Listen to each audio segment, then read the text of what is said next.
ndakasvika 7 ndichigara nemurandakadzi. Ndakasvika kuna Ishe ndikavakumbira kuti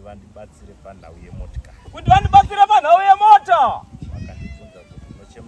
Vakandibvunza kuti unochema mota, une mwana here? Ndopandakati kwete, ndikati rega ndikubatsire.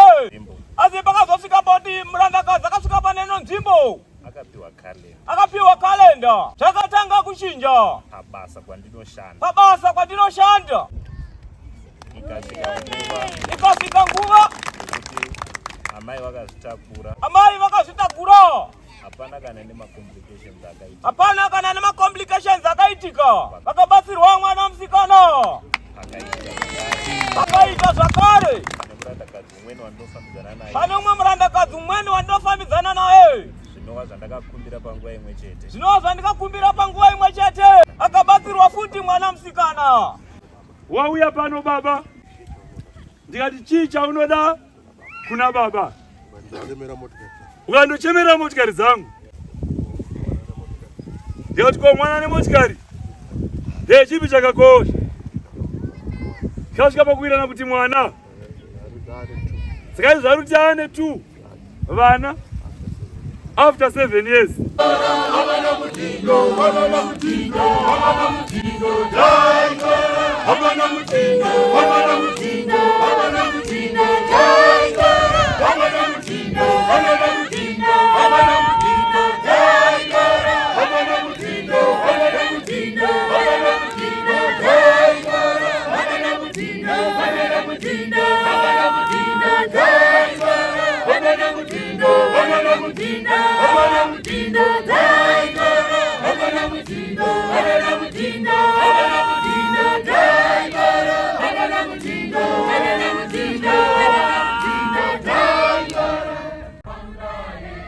Sometimes you start at the bottom, but that doesn't mean that you can't make it to the top.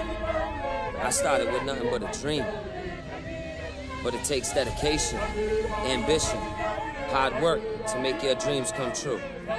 So I want you to ask yourself, are you challenging yourself? Nah, for real. Are you overcoming your fears? Are you being the best you can be at all times? If not, then you need to check yourself. Wasting your time watching other people succeed, scrolling down Facebook just wishing. Well, wishing ain't enough. If you want this, you gotta work until your back burns. And when it burns, keep working.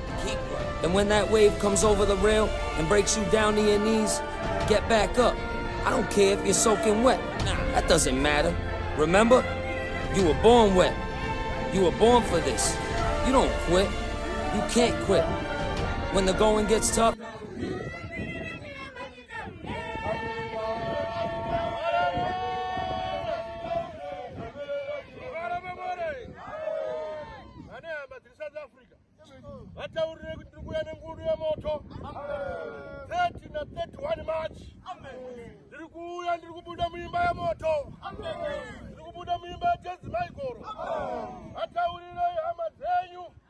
South Africa gazirira ine mhera ya baba amuna kuona mna mato kupita gore amuna kuona mna mato yekuvamba gore ndikuya mu South Africa ndikuya mu South Africa